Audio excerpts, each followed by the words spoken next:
How does creating music that way compare to Into the Rush, which is like 20 years old at this point?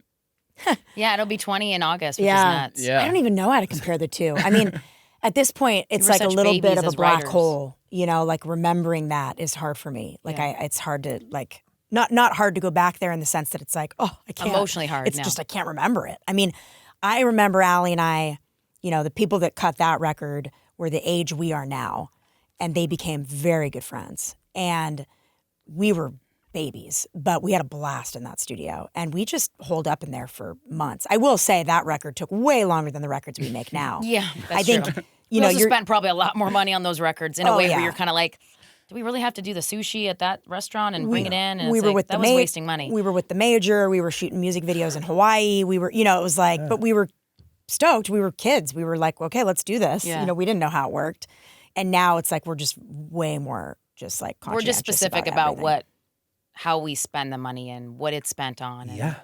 I mean, honestly, It's I your think, money. Yeah, Yeah. totally. And I think all of it should really be spent on the album, like making sure that it sounds incredible with amazing musicians, with a great producer who has a vision. and a great mixer. And a great mixer, and that the packaging of the record feels super streamlined. I think those are the places that you spend the money. It's really interesting. 2005 was like a totally different time in culture, in Yeah. society. Yeah.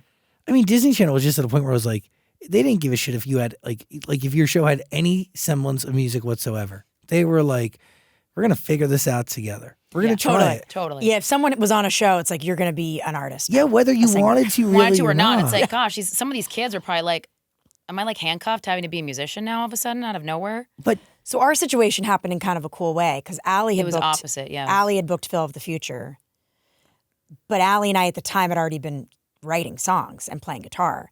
So during an episode, they happened to know Aly and I were writing music, and they said, "Hey, can we listen to some of the music? We're wondering if one of these could be used as placement in one of the scenes."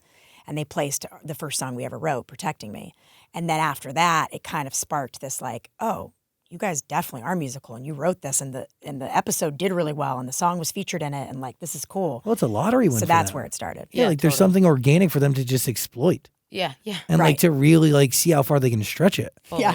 But it's funny because I think of like, other kids that were acting on shows on the channel that, God bless them, it probably wasn't their first love, or it wasn't something that came naturally to them in terms of the music space. And I think that Disney just kind of forced it into being because they knew there was money behind it, and they knew that there was success there with the show that they were linked to. I mean, I always had a lot of respect for the Sprouse twins because they said that Disney tried to make them into a band, and they were like, "We good, I'm okay." Like Yeah, we're just they're like, actors. "We don't do this." Which I think is like great because they were just being real and saying, "It's not for me."